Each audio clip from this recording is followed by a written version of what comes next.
Hello, how you doing? I'm Craig Parkinson. You are listening to the Two Shot Podcast. Sit yourself down, pop the kettle on. We're going to have a nice old chat. Who's it with this week? I'm going to tell you right now.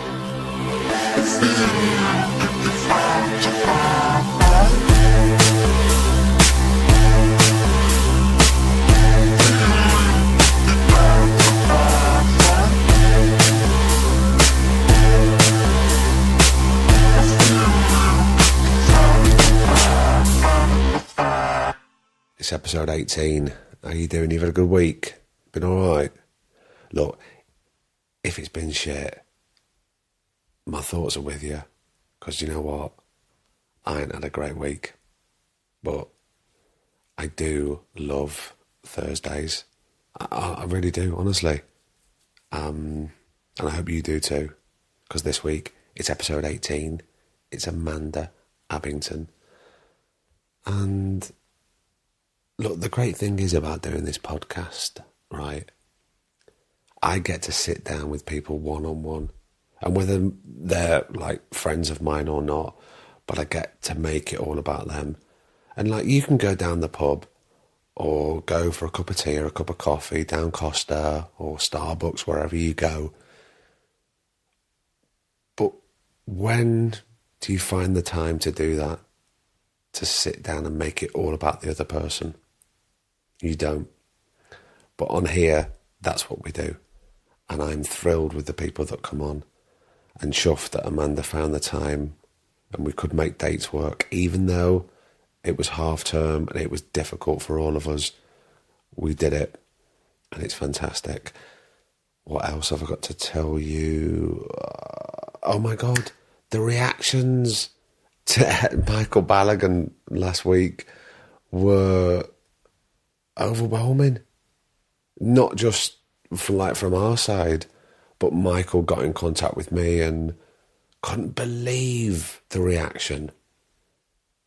But I kind of knew after I left home in Manchester where we recorded, and I remember saying to producer Griff, I mean, this is just going to go off. And it really did. You know, still now, up till tonight, people are still texting and emailing about his story and his positivity and the path that he's on.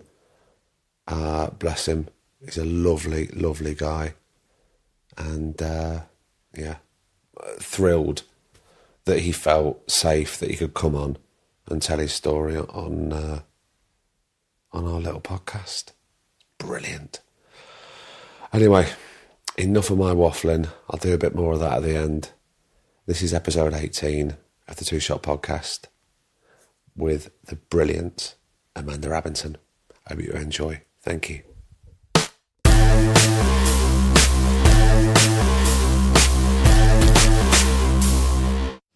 Perfect, this is brilliant. I thought they were really good doing that sound check, actually. They weren't bad. Do you know what I'm going to do first? Go on. Are you going to do that? Shut that door. Yeah, shut that door. Shut that door. Get that door shut. Because it just gets a bit noisy with that traffic outside, and this is lovely. But this is where you do it, right? Sometimes when we're in London, we would do it in here. It's lovely. And because my friend Tanya owns this place, and down here in the daytime, no one's here. Yeah, that's so great. She gives us this little space. How lovely. And all we've got to deal with is all that road across. But that's London, isn't it? Yeah. But you're never going to get away from that. You were born in London? I was born in North London, Edgware. Edgware? Yeah, so just on the fringes of North London. And I've always been a North London girl. I've never gravitated east, west or south. You've never tried it? Never dipped your toe in? No. I did, because I when I came down from Blackpool, I immediately went to North London, because that's where all the Northerners were. Yeah, right. And I went north, south, east and west, and went straight back north again. Yeah. I do like North London. There's a kind of, I don't know, there's just a, I don't know whether it's because you've got Hampstead Heath, you've got a lot of greenery in North London, whereas I don't know if you'd sort of, I'm just like, like sticking to where I know, I guess, that's what it is. And what was growing up in Edgware like? Well, I was born there, and then we moved to Finchley, and then my parents moved out to Hertfordshire. So I've always been like on the boundary of Hertfordshire and North London. It was lovely. It was really nice. When we moved to Hertfordshire, I must have been about 5. And then when I got to my late teens and early 20s, I moved back into North London, sort of Finchley and then Crouch End and Ali Pally. They always end up in Crouch End. Always end up in Crouch End. It's the mecca for actors, Crouch End. I know. And pop stars as well. There's a lot of kind of singers, songwriters, yeah. A lot of indie boys used to live in Crouch End, I think. Like, Travis lived there. That's right. I always used to see him in Banners. That's right, yeah. That's because there's a table that Bob Dylan sat at in Banners. Bob Dylan used to go to Banners a lot. Did he? Yeah. Oh, no, I do know that. Someone did tell me that. Bob Dylan sat here. It's like, loads of kind of Bob Dylan fans come and sit and... And was it just you growing up? Or did you have brothers and sisters? I've got no one. It's just me. Don't say that. I've got no one. I've got no one. Yeah, it is. It was just me. And I've got such a small family. I've got my mum and dad, my auntie, my cousin and his wife and their 2 kids. And then 3 estranged cousins that I don't see on my dad's side. And that's it. So apart from the estranged cousins, was it, even though it was small, was it quite a close-knit family? You're all very close? Yeah. I lived with my grandparents and my mum and dad growing up. We all lived in a big house together, and that happened till I was about 6. So there was always my grandparents in the same... They lived upstairs and we lived downstairs. And that, I was really close to my grandparents. Properly close. More close to my granddad than I suppose my dad growing up, because my dad worked a lot, so I didn't see him, whereas my granddad was around. What was your dad doing? He was a photographer, and then he worked in kind of photo finishing, setting up laboratories and things. So he was always he was in the Grunwick disputes, like the 70s kind of... Right. All the disputes that were happening around that time with, Thatcher and everything. He was involved in all that. And so I didn't really see him much, whereas my granddad was more present. And so it just turned out that I'd spent more time with them than my dad, which was weird, but make up for it now because he's around a lot. My dad. He's retired now. He's retired, and my mum and they spend a lot of time with the kids because being a single parent is you have to juggle work, and the work-children balance has to be quite precise. Yeah, especially at half term. It is, yeah, and any holidays really. So my mum and dad are very present at the moment. And they're still there? Are they in Finchley? No, they're Hertfordshire as well. Hertfordshire. They've moved, because I moved back out, and they're a minute down the road, which is so convenient at the moment for me, just because I get to go and work in Manchester and then come back. And there's a lot of juggling, Craig, a lot of juggling, as you know, because you're an actor and you get it, and you've got kids. And it's not feeling guilty about working either. And it's the same, it applies with men as well, that whole feeling of kind of being, do I take this job because I want it? But I've got to kind of be a parent as well. It's, it's a bit of a minefield, I think. The guilt factor is funny, isn't it? Because it does creep in. It does. And I think it applies with men as well as women. I think women feel it more. I don't know, when I speak to mothers who work, especially in this profession, there is a stronger pull of oh God, what am I doing? I've got to take this job, but at the same time I've got to be here as a parent. Whereas I think, talking to fathers, I think it's much easier to kind of just detach yourself and go off and work for a bit. And I don't know what that is. I don't know whether it's because we carry them, and I don't know what that is. But there is a different guilt. Well, that's a bond that we as fathers will never have. Yeah, you have a different bond. It's a different one. And I think I was talking to Martin about it, and it's when they get older, I think that's when fathers really come into their own, I think, because they need the kids need that male inspiration, I guess, and that male kind of support. And do you think you had that with your granddad? Was it? Did you see him much more as a father figure than a sort of grandfather, or? No, actually, no. He was always a grandfather figure, and that I always loved my dad, and I knew my dad was my dad, and which is just that he wasn't. And I think because also it was the 70s and the 80s, and that was they just weren't. They didn't have to be present as much, It was, oh God, no! I mean, my dad used to go out to work and then he'd come home at 5:30, and it's tea time, and then exactly. You've got an hour and a half or something, and it's bed. That's right. Yeah, but now there is a pressure for men to have to do that as well. There is that. You have to be there a lot more, and you have to kind of do all that as well. Of course. it's definitely changed. And what was school like when you were growing up?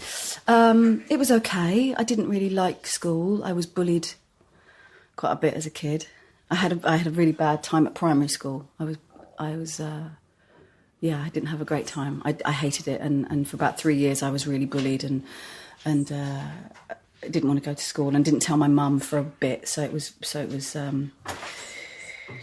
horrible. It was horrible. Who did you tell? I told. In the end, I told my mum because it got unbearable, and I couldn't. I would be crying every morning about and not wanting to go in, and she was like, "What's the matter?" I said, "These girls are making my life horrible, Mummy, and I don't know what I'm going to do." And they keep saying, if I tell anybody, then something will happen to you. And yeah, it was horrible. Was it physical or? It got physical, and it got towards the end. It got physical. I'd get pushed around in the cloakrooms, and my stuff would get stolen and hidden, and they'd take my packed lunch so I didn't have anything to eat, and things like that. And now I think back, I think, oh God, you poor little girl. You should have, you should have spoken up, but. And I didn't for a long time but only because I was scared. So you're scared of a lot of people don't speak up. No. So now I am fiercely aware of anything like that. I become very kind of militant about it. I watch these two like a hawk. My two kids, like about them being decent children and not and calling bullying out. And them knowing that actually you don't treat people like that, and actually you have to be the good person and be nice and be kind. Well, it's interesting when you see your children playing like with their friends, and you are watching them if they're in your house and you're looking after the other children, and if you see your child behaving, I'm straight away. I am out. You don't do that, and I'm, with them, I'm all about the manners and all about, I don't care how you behave with me in the house. We can have like a different dialogue, we can muck about. But actually, if you're in other people's houses, then I want you to say please, I want you to say thank you, I want you to talk to adults. I want you to be able to talk to adults and have a dialogue with them. I don't want this kind of monosyllabic no please and thank you. I'm all about the manners, and I'm all about just being bringing them up to be decent people within society. But they can, we swear and do all sorts of things in the house when it's just us, and they know the difference, and I think that's important. They know they are getting values. I think they're learning about what's right and wrong, and I think that's because I had a terrible childhood in terms of school. I hated it, and I hated going to school, and I hated that, because I felt very, always felt on the outside at school. I was never part of a group of people because I was never made to feel welcome. I was always kind of, and I don't know why. I think because I always tried to maybe be over nice with people and try and fit in. Yeah, ingratiate myself to people, and actually that's just like no. But so I'm well aware. I'm aware of them being decent people and making sure that they are people that adults want to hang out with. Do you know what I mean? That don't go, oh God, no. Well, there's nothing worse than those sort of, as you say, sort of monosyllabic. Who don't go yes please or yeah. I'm like, what? Come on, mate. That's just page 1. That's manners. That's just being a decent person. Please and thank you. Doesn't cost anything. It's and that I see that now when I'm working. People who just kind of don't, who on set who just take stuff and don't say thank you. I'm like, really? Are we gonna? This is the way we're behaving now? Is it that you just? What, they've just brought you that coffee and you're not going to say See, thank you? I get really cross with things like that, Craig. I really do. I find it really... maybe I'm being over the top about it. No, I don't think you are. I just think, that's just page 1 of being a decent person, is just acknowledging that somebody's done something for you. And they didn't have to do that. No, they didn't. And the fact that people... I find it a lot, I do find it a lot working on set, that people just take stuff and I'm like, oh, okay. It's interesting that you didn't even acknowledge that person and you were too busy texting someone on your phone. Okay. But that for me is like the measure. I then get the measure of that person. I think, oh, okay, then... What speaks volumes about that person? I think it does. Because I've got a bit of a thing. Do you know when you queue up and you go and get your dinner, you go and get your lunch? Mm-hmm. And sometimes if a runner or a third goes... Come to the front. I say, no. Yeah, that's what I do. All these people are all crew. They've been here before me. Yeah. I've been sat on my arse having little breaks. They haven't. Yeah. No one's going to starve. We're all going to eat. Well, exactly. That's what I'm like. That's And what there's an hour, that's fine. what I do. Because I just, nobody's more important than anybody else on any film set, I think. No. Because if you didn't have the grip and you didn't have the makeup artist and you didn't have the essays, you wouldn't be making that thing, Well, Everybody is equally as important. You can tell those sets where you're not an ensemble. And Yeah, you feel it, and the there's zero hierarchy, complicity yeah. between everybody, and you go, Yeah. yeah, exactly, the harmony is not Yeah, there, and it's there's an not. imbalance. Yeah, there is, and it feels it just doesn't feel, you don't feel safe in that environment. I think you just feel a bit like, oh well, somebody's more important than anybody else. I've never really understood that, especially in the job we do. Especially, just because you're number one on the call sheet, it doesn't necessarily mean that you're doing anything more important than somebody who's just made a great big rig to light you. It means absolutely nothing. It really doesn't. In the grand scheme of yeah, I things. think so. Because also, all we're telling stories. That's it. That's it. We're not going into war-torn Syria. Do you know what I mean? We are telling stories, and we're all doing it together. And we're all doing it, and we're trying to make the best of it and make a decent whatever it is we're doing, whether it's theatre, film, or television. You're all working towards like a common goal of making something that people want to watch. And I think if you have somebody who's just this ego that comes in, it imbalances the harmony, I think, and you automatically go, oh God, I'm dealing with an arsehole. Okay, all right, and you have to deal with that now as well. It does reflect in the work at the end of the day, because even if someone watches it back and they would say to you, oh well, I didn't see anything wrong with that, you go, well, you know what? I can't watch it because that's left such a bad taste in my mouth. All I've got is the memories of when we actually did that. And how difficult they made that. Yeah. Whoever it is. It doesn't matter. Yeah, it doesn't matter. I love a harmonious set, and I really try and strive to make everything I do as enjoyable and as happy as possible. But I think that shit bleeds down. It does. From the top. It does. Yeah, I think so. If you've got somebody at the, whoever it is who's leading that cast or crew, who is easy and joyful to work with, you can't help but it's infectious. It is, and it ceases to become work. It does. It becomes just this beautiful thing that you get to do and get paid for. We just go out to play. Yeah, but that's what it is. That's what we're trying to do. We're talking about children before, and we've spoken about this loads on the podcast, that children don't judge. No, they don't. They're not there to monitor themselves or close anything. They're just open books and they just want to play. That's precisely what it is. But that's why we do our job. I think it should be why we do our job. It should all be about the play, and it shouldn't be. I think if you layer on kind of whatever neurosis you have on it, it just becomes a task. Then it becomes an ordeal. I think. Do you know what I mean? Yeah. And you don't want to get up and do it anymore. And we've all been there. Yeah, oh God, yeah, absolutely. Yeah, really. And you really have to steel yourself and go, okay, I'm going to do this. I know I'm going to do this. We're going to get through it. But it's a weird machine, I think. So when did things turn around at school? When I went to secondary school, it got better. And I still got more confident as well when I got to secondary school. And I was away from the people that were doing it. So I could kind of start again with a fresh palette. Clean slate. Yeah. And so I went in and I was like, okay, I'm going to reinvent myself. Yeah. And just be less scared. I was a very nervous child and I was very shy and very insecure. I mean, there's always that there, That's part of being an artist as well. There's that insecurity. Yeah, completely. You're constantly going, am I okay? Is this okay? Am I all right? You're constantly checking yourself. But I think I just went into secondary school going, right, okay, I'm just going to have a nice time. And if anyone does anything to me, I'm going to have the courage to kind of say, no. And to kind of stand up for myself. So secondary school was a lot brighter for me than primary school. And I had a nicer time. How were you academically? It was okay. I mean, I do what they do. I mean,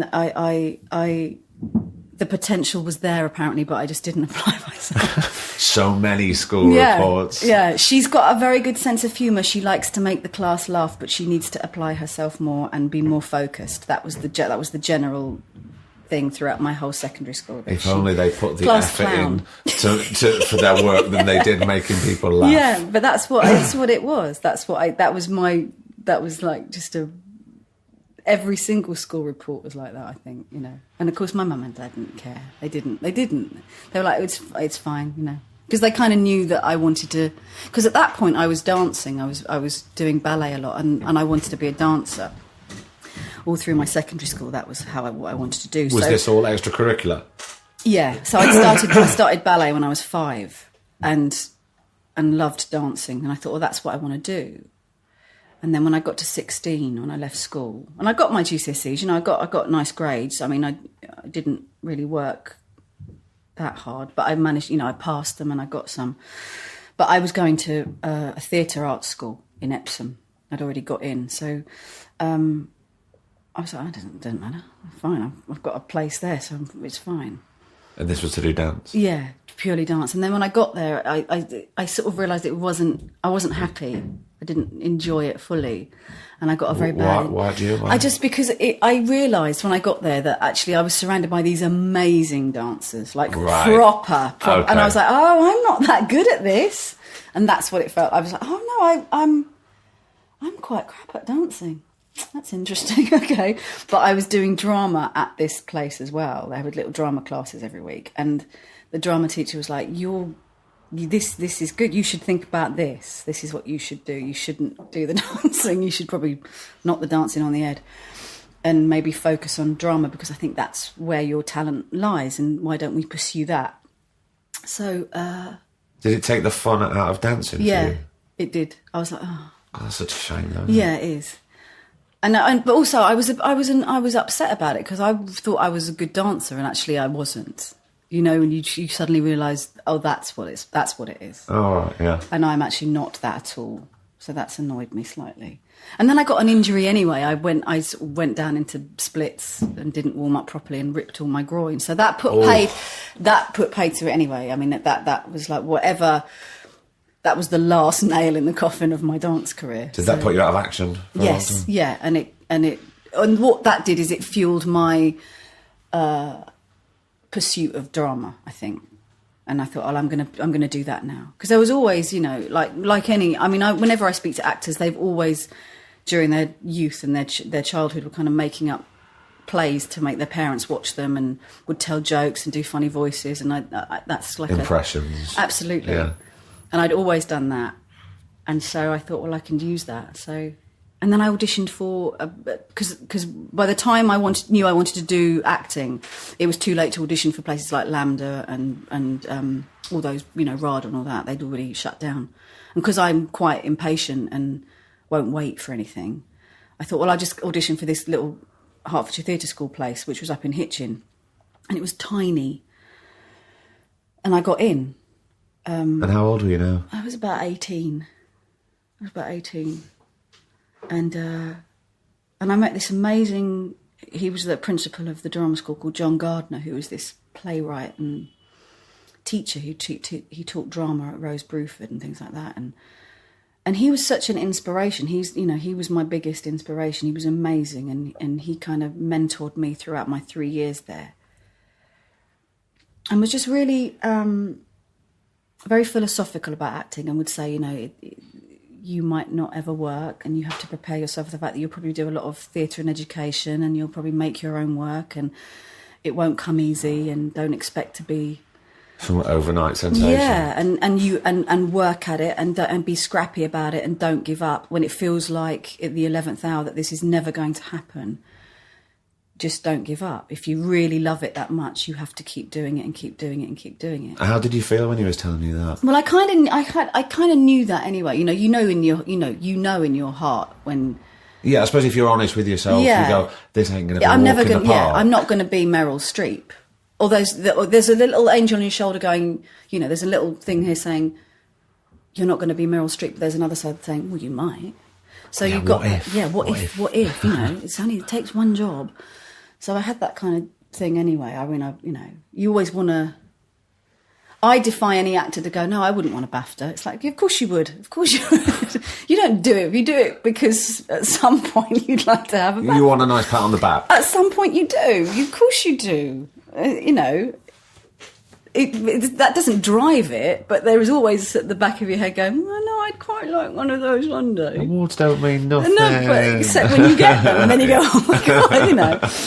So, you know, there's that duality of like, I want to be famous, but I don't want to be famous. And, you know, the part of, you know, the normal part of you goes, no, I'm just going to do it for the work. And then there's another part going, no, I really want to be famous. I want people to think I'm brilliant and award me accordingly. But so I always kind of knew that it would be hard. And how were those 3 years there? I loved it. I mean, it was a weird place. It was a really weird place because it wasn't a conventional drama school. It wasn't accredited. So we kind of did what we wanted. And, you know, in my year, there were 8 girls and 1 boy, and it was all a bit strange. And but the teachers that would come in and you know, teach us all this different stuff were great. And John Gardner was this amazing man who just was this little kind of oracle of all knowledge and was very interested and interesting. And yeah, I mean, he was the reason why I stayed there, really. And it sounds like he was very honest. He was always very honest about it, and he was always very brutal about it as well. You know, it might not happen, but if you love the work and you love you love your job, keep doing it. And I always did. You know, I remember meeting Martin and I'd been working up until that point. And then I met him, and overnight just work dried up. Didn't work for 18 months. And I was like, wow, this is good. How am I going to deal with this? And so I changed agents and nothing really happened. And I don't know how I got through it, actually. I can't remember, but I just remember thinking, I'm not going to give this up. I'm not going to, because I love acting. And then all of a sudden I got an audition, I think, for, maybe it was a play up in Scarborough, and I got a thing. Maybe it was. I did a 20 Things to Do Before You're 30, which was a kind of 6-part comedy on Channel 4 with Matt Horn, and Jane Fallon produced it, and it was Tiger Aspect, and then that happened, and so I had this work, and then it started to happen again. So it was like just as that moment when you think, oh, I'm not going to do this anymore. It does. It can take one phone call. During those 18 months, did you seriously ever consider, right, enough's enough? Probably not seriously consider. I did, I'd do stupid things like, well, I'm going to be a midwife then. I'd had those kind of things. I'll be a midwife. I'll apply for a midwifery course. And I think I remember kind of Googling or writing to the University of Hertfordshire and asking for a midwife application form for their course. And then just looking at it going, I'm not going to do that. I'm not going to do that. I'm just going to wait a little bit longer and see what happens.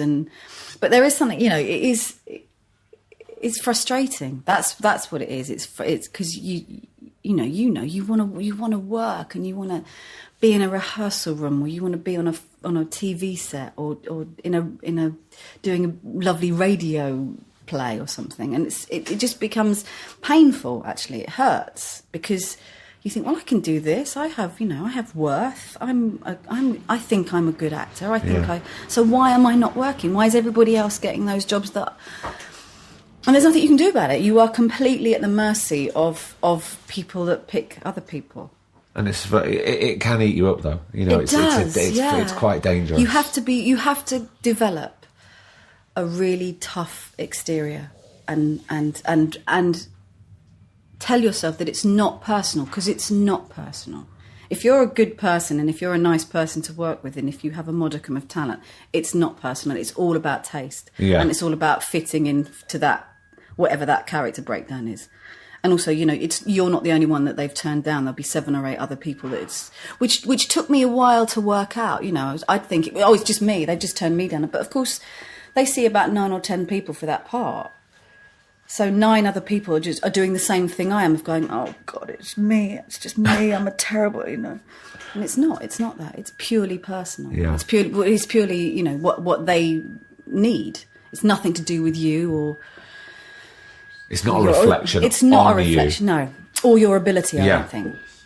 Although at the time you think it is. You obviously think it is. And it eats you up, it does. I would get really upset when when I didn't get jobs. I mean, I would take it really personally, and have a little cry, and then cancel and continue and move on and try and pick myself up. But you do take it personally, and you have to steer yourself and train yourself not to, because it's actually, I don't think it is. And I think the older you get as well, the more philosophical you just say, oh, okay, that's another one I didn't get, fine, let's move on.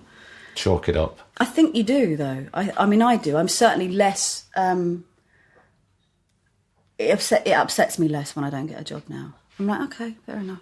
Didn't work out. Because your priorities change, I suppose. They do. And also, you realise, I think it's when you have kids as well. You do change. Yeah, absolutely. Everything shifts when you have kids, because you have to be selfless.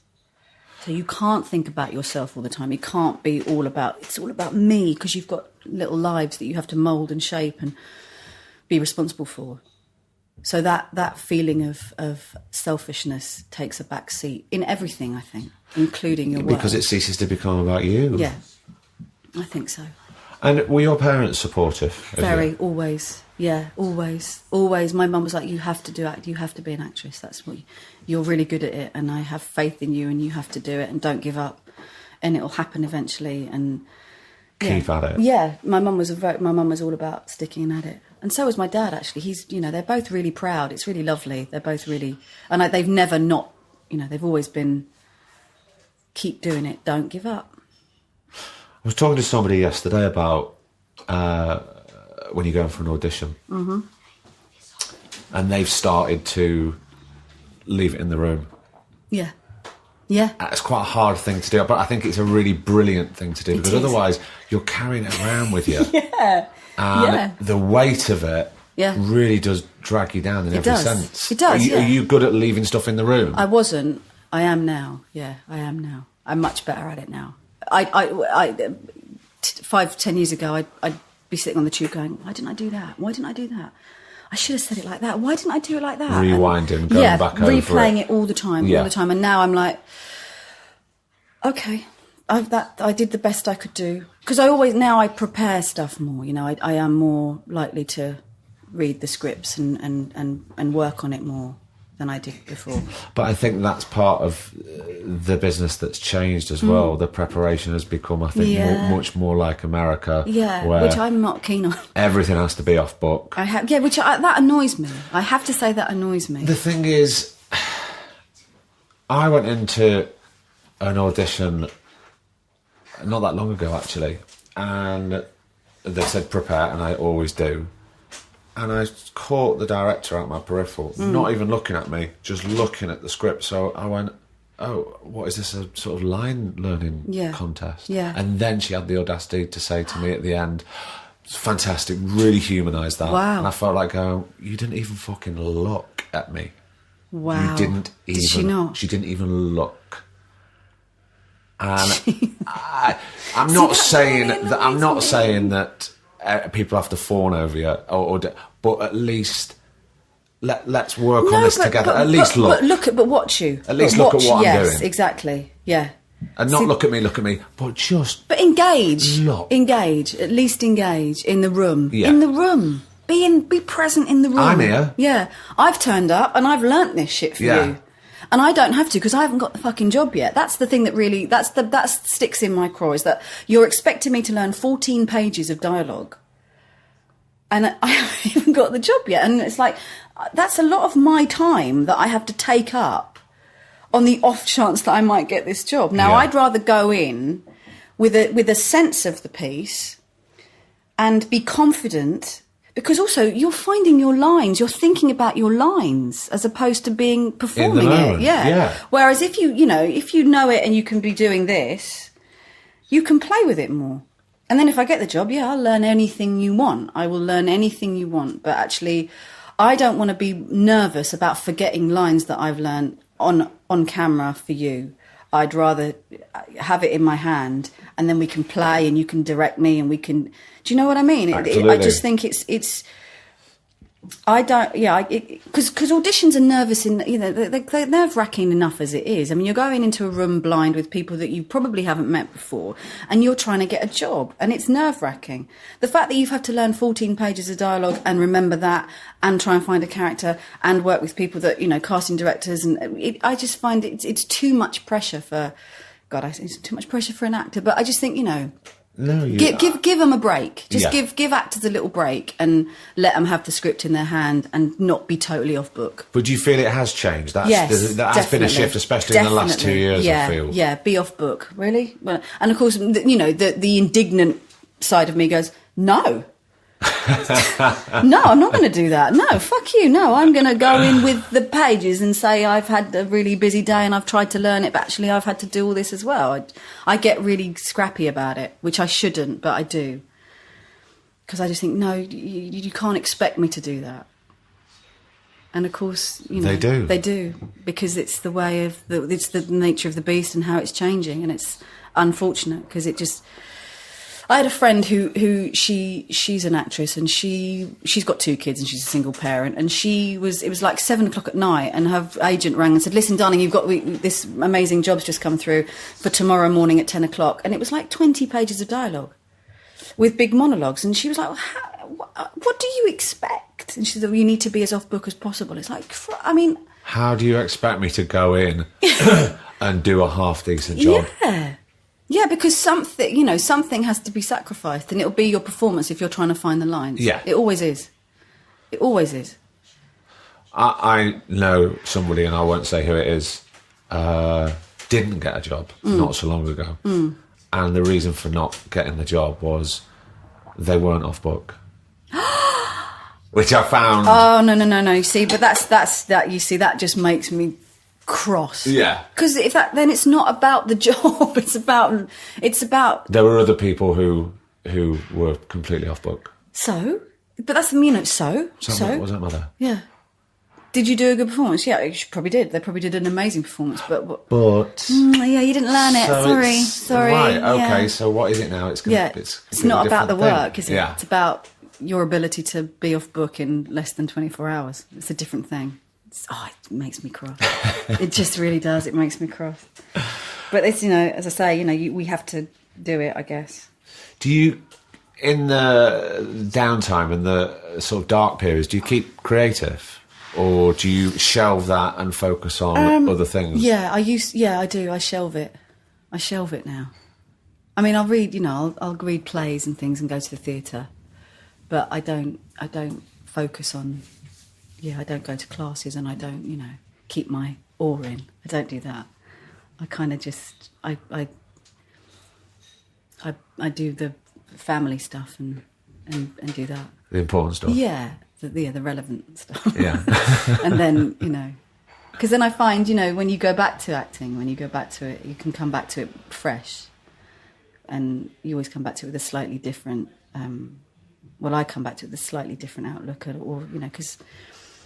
I learn from life. You learn from it. You take everything as an actor. From working. I can pick stuff up from my kids, and I can pick stuff up from just walking along Old Compton Street. You're just constantly observing. I think as actors, you have to take everything in. You're like a sponge, and you just absorb everything, and you can use that in whatever job you go on to next. So I don't.